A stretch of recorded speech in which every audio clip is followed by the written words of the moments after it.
Once there was a woman who wanted a child more than anything in the world. At last, in loneliness and sorrow, she went to a wise old woman and spoke of her desire. "That's as easy as winking," said the wise old woman. "Take this seed and plant it in a flower pot filled with good, rich earth. Water it carefully and guard it well." The woman did as the wise old woman had said. The first time she watered the seed, a large and brilliant flower sprang up.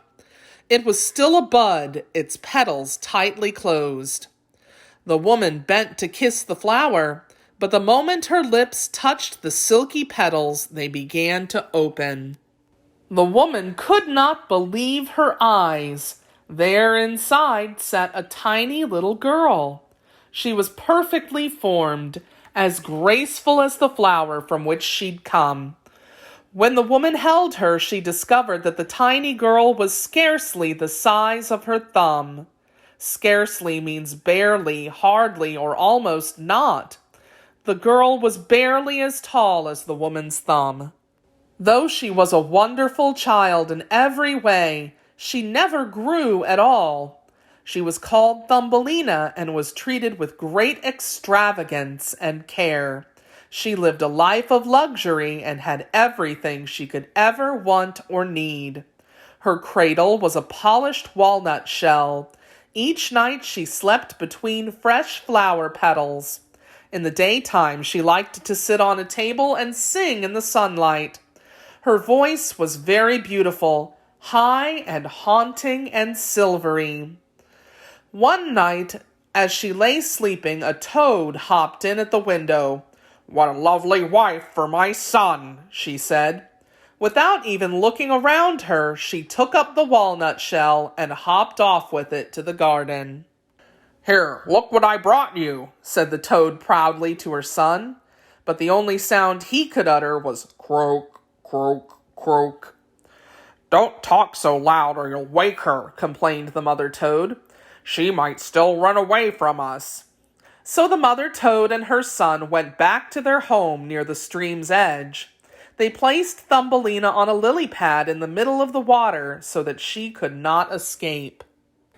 In the morning, Thumbelina woke up and looked all around her at the great arching sky. She felt her lily pad rock with the motion of the stream and cried out in terror. The mother toad and her son heard Thumbelina crying and went to see what was the matter. Thinking that Thumbelina was just crying out of loneliness, they ignored her and returned to making wedding plans.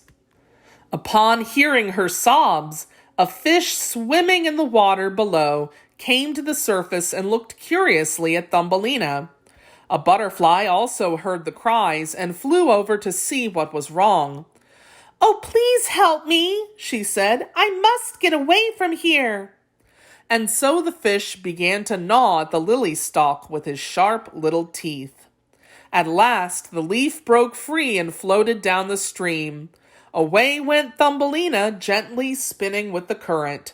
Gradually her fear left her and she began to enjoy the journey. Never before had she been outside. Thumbelina floated down the river, far, far away from the mother toad and her son. It was summertime, and she spent the next several months drifting peacefully from place to place along the shore. When it rained, she slept under a large spreading leaf to shelter herself from the rain. For food, she sipped nectar from the flowers, ate wild berries, and drank the dew that lay on the leaves at dawn. All the while, she listened to the birds chirping in the trees above her and made friends with butterflies that floated on the breeze nearby. Before long, though, summer came to an end and autumn quickly passed. The cold chill of winter soon filled the air. There were no more berries for food. All the birds and butterflies had disappeared. Thumbelina was cold and hungry. Now she was truly alone, and the place was a foreign land to her. Foreign means unfamiliar. And then it started to snow. The snow came at her in white, swirling clouds. and she quickly wrapped herself up in a leaf, curled up under a mushroom, and tried to keep herself dry. Still, she shivered with cold. Not far away, a field mouse was gathering some last bits of kindling to burn in her fireplace during the winter. Kindling is dry sticks and twigs that are used to start fires. When she saw Thumbelina, she said, "My poor dear, you're nearly frozen with cold. You must come home and spend the winter with me. I have plenty to eat and my home is warm and dry." Thumbelina gracefully accepted the invitation and followed the field mouse to a small hole in the ground. As they descended into the tunnel, Thumbelina realized that she was in the snug, small dwelling of the field mouse. She was in the field mouse's home. Corn was piled up all around her, and its smell was in the air. "Please," said Thumbelina, "could I have a bit of corn to eat?" "You poor dear thing," the field mouse answered kindly. "You had better come into my room and have dinner with me." The two got on well together, and after some days the field mouse invited Thumbelina to work for her and stay the winter.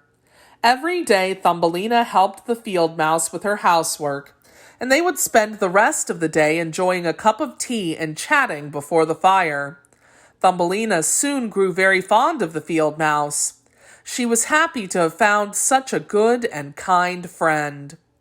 Late one evening, the field mouse said to dust the floor and polish everything in the room until it shone.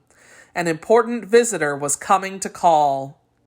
This was a mole who was very rich and wore a sleek velvet coat. But he had very poor eyesight, and even with his glasses, he could barely see. He hated the sun and mocked or made fun of all the creatures that lived outdoors. The field mouse, however, was impressed by the mole's riches. She told Thumbelina to sing for him and tell stories of her travels.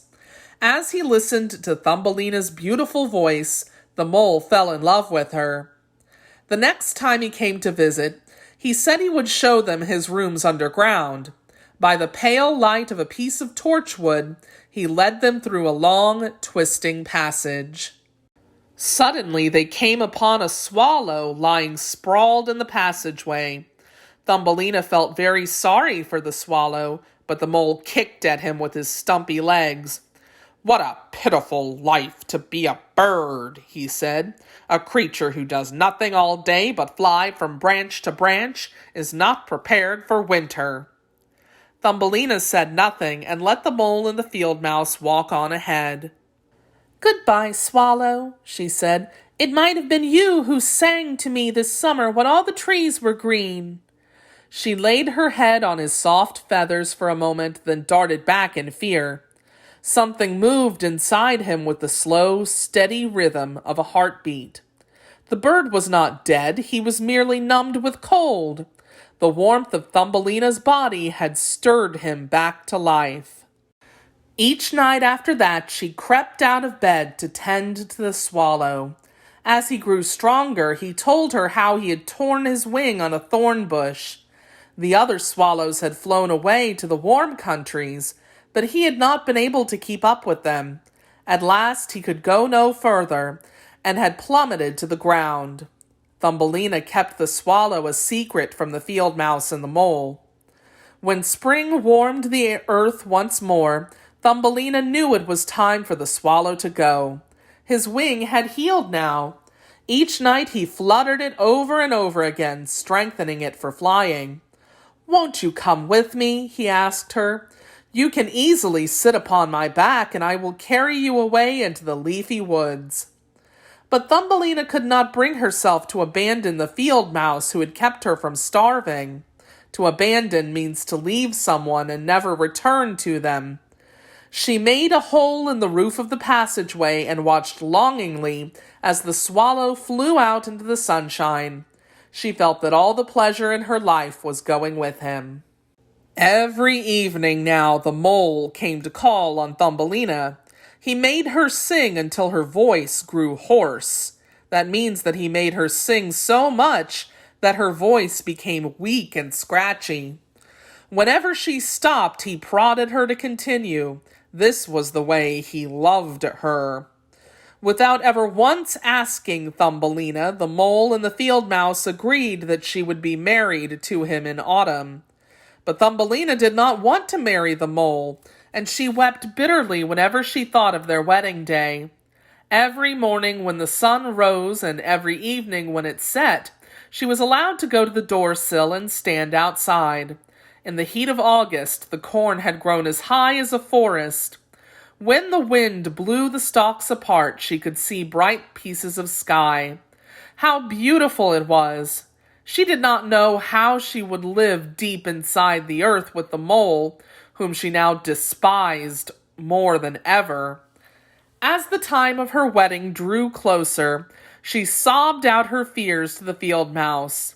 "Nonsense," the field mouse said. "Don't be stubborn. His velvet coat is handsome, and the food in his pantry is fit for a queen."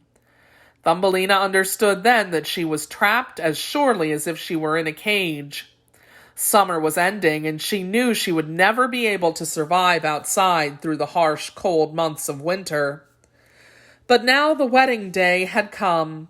For the last time she crept to the door-sill to stand in the sunshine. She knew the mole would never permit her to leave his side. She wept as she felt the warmth upon her face and made ready to go back into the earth. Then suddenly, above her, she heard a shower of notes, a glorious morning song. She looked up, and there was the swallow. "The cold winter is coming again," he said, flying down to her. "I've looked for you many times, and now I must fly away to the warm countries. Won't you come with me? I'll take you to where it is always summer." This time Thumbelina did not hesitate. She climbed upon the swallow's back, then he rose up into the sky. They flew over forests and fields, high above mountains with snow-capped peaks. When Thumbelina felt cold in the bleak air, she crept in under the swallow's feathers. It was so secure and close, a coverlet of softest down. At last they arrived in the warm countries. The sun beat down upon the earth, and the light was clear as crystal. Lemons and oranges hung on the trees, and the air was fragrant with the smell of spices. Fragrant means having a pleasant smell. The swallow flew on until they came to a dazzling white palace. In the pillars were many nests, and one of these was the swallow's home. "I dearly love you and yearn to keep you with me," said the swallow sadly. "But I do not think you could live up as high as I do, for when the wind comes you might fall. Why don't you take one of the flowers that grow below for your home? At least we shall be neighbors." Thumbelina did not remember that she had lived before in a flower, but the idea seemed to her a good one. The swallow set her gently on the petals of a brilliantly colored flower. Then she slid inside. But this could not be, she thought. The home was already taken. A young man was standing there, shining as if he had been made of glass. A gold crown was on his head, and gauzy wings grew from his back. "Isn't he wonderful?" Thumbelina thought. Never before had she seen a person just her size. The young man explained to Thumbelina that a small person lived in each of these flowers. He was their king. Then he took off his crown and placed it upon Thumbelina's head. "You are so lovely," he said. "Won't you be my queen?" Thumbelina never thought to refuse. She could tell he was kind by the sound of his voice and the curve of his mouth. She felt that at last she had come home. Then the king declared that there was to be a welcoming party, more joyful than any seen before in the land. From all the flowers, men and women came, bringing gifts for Thumbelina. But the most wonderful was a pair of tiny wings that could be fastened to her back, so she too could dart among the flowers. Everyone danced all night, and above them in his nest was the swallow, singing for them his most heart-warming tune.